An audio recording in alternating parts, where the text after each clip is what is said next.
everyone, my name is Maisara binti Zulkifli, and in this video, I will discuss about mistakes in recruitment and selection during COVID-19. The emergence of this COVID-19 pandemic has forced everyone to live in completely new norms of life. We used to be free in carrying out our normal routine, but in a moment, we need to learn to adapt to this new lifestyle for the safety of public health and for the economy as well. This includes how some companies need to take new measures in complying the Standard Operating Procedure (SOP) while making sure the businesses are going on. One of the new measures is hiring remotely to avoid unnecessary contact as much as possible. Nevertheless, some businesses cannot avoid from making mistakes while recruiting online, as this is entirely new to us. Thus, these are 9 common mistakes in recruitment and selection during COVID-19 and its solutions. Firstly, failure to define ideal candidate profile. Not having this will give a bump during interview sessions, as the recruiters are not exactly sure what type of employee that they are looking for and what are their expectations. Therefore, recruiters should define their ideal candidate profile during hiring by stating them clearly in the job description to look for the most ideal candidate. Other than that, having a poor initial screening process. A clear example of this is reviewing CVs of candidates manually one by one. This method is not really effective when there are a huge amount of applicants, as it is very time-consuming. According to a study, a work sample test is 3 times more effective than CVs, as it enables employers to identify suitable candidates in a short time. Hence, having a good initial screening process is vital. Next, underprepared candidates. Underprepared candidates are wasting interviewers' time explaining company's details to them. In order to avoid this, a real-life job simulation is encouraged, as it saves everyone's time. Simulation test is used to assess how the candidates would react to the situations that they can encounter while working and how would they solve the problems. In contrast, underprepared interviewers will also bring problems when hiring remotely. It is said that you wouldn't turn up to a job interview unprepared, so you shouldn't lead one without preparing either. This can be solved if interviewers are familiar with ideal candidate profiles, prepared questions, and their ideal answers to look for the attributes that they are looking for. Interviewers should also have the same scoring method in order to avoid any confusions.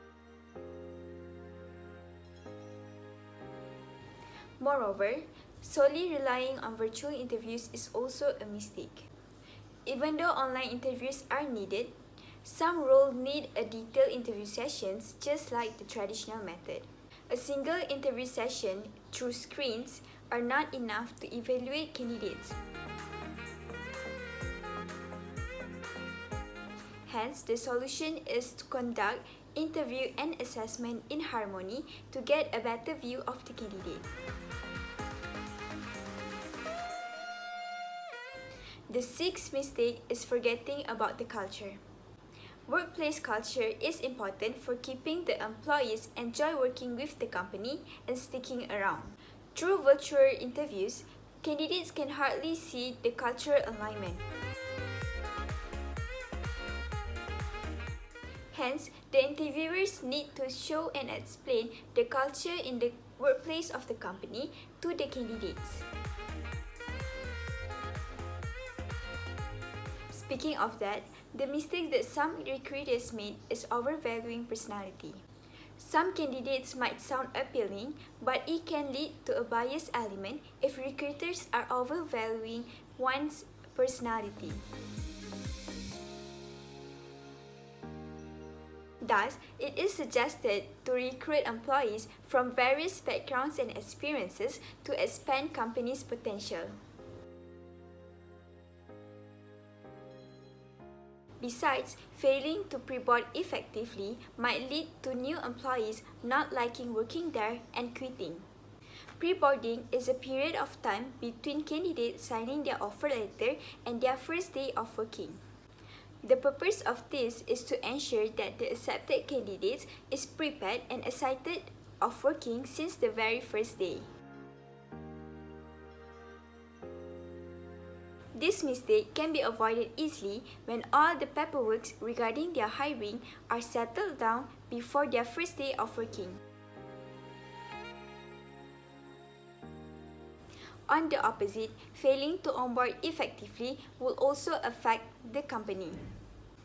Remote hiring brings difficulty to onboard effectively as there are less help from the co-workers. Failure in doing so would cost some money to the company to either replace the employee or having to provide additional training to the unproductive employee that don't understand their roles.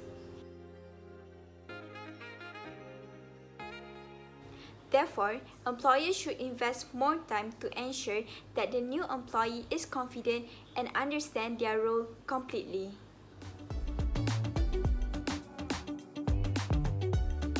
In conclusion, if companies avoid these 9 mistakes, the process of recruitment and selection would be smooth, even though it is done remotely.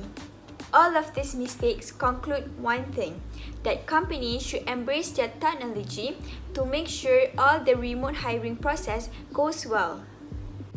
Hopefully, these mistakes and solutions can help businesses to learn and minimize their mistakes as much as possible to avoid any future problem.